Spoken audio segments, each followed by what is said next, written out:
song immersion might look like in a lesson, let's consider the phrase quand il me prend dans ses bras.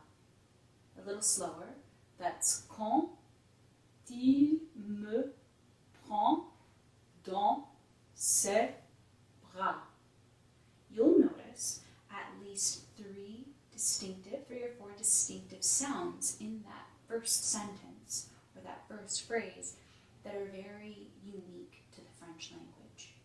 The first sound we are going to explore is the nasal A or en. The nasal en is part of a group of vowel sounds in the French language called nasals.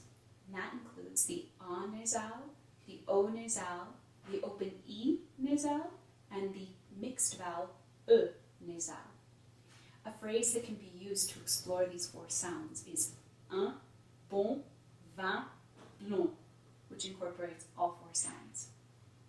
Physically, what is happening in a nasal is that the soft palate, instead of rising like a normal oral vowel in order to block off the nasal cavity, is slightly depressing, and that means that air is flowing through the nose and through the mouth.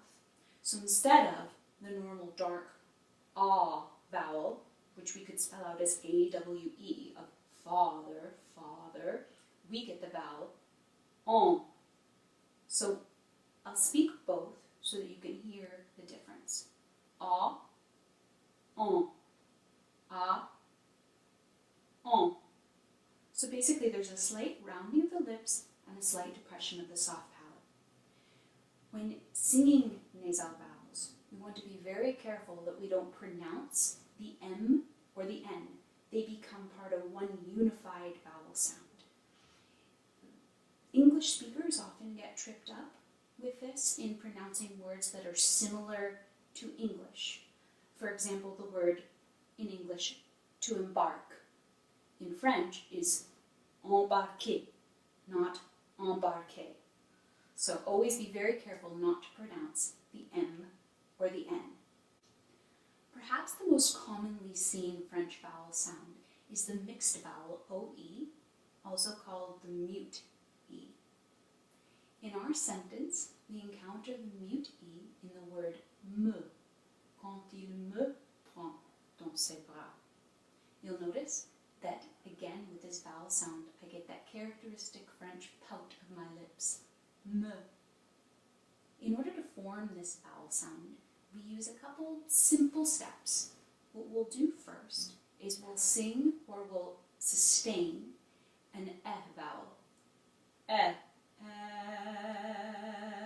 And then slightly round our lips to an open O. Me.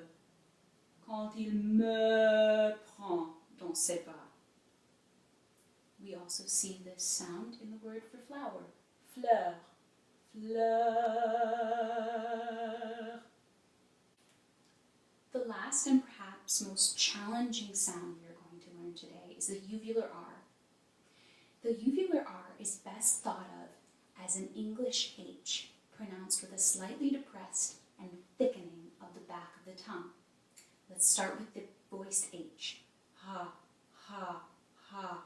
Now, let's consciously depress the back of the tongue. Ha, ha. Within the context of a word, it would sound like this. Prend, prend.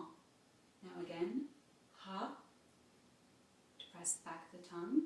Ha. Prend dans ses bras. Prend, bras. You want to be very careful when approaching the study of this sound, as depression of the back of the tongue often impedes vocal technique. So I find it best after you've been practicing this sound to do some tongue stretches. You may pull the end of your tongue with a washcloth, or just make a silly face sticking out your tongue. Then go back to practicing your uvular R's. Ha, prend dans ses bras. Now that you know how to pronounce these three sounds, have a look at the line that I've transcribed below this video. You'll notice that there are symbols that correspond to the sounds that you've just learned. Congratulations, you now know how to properly pronounce first phrase in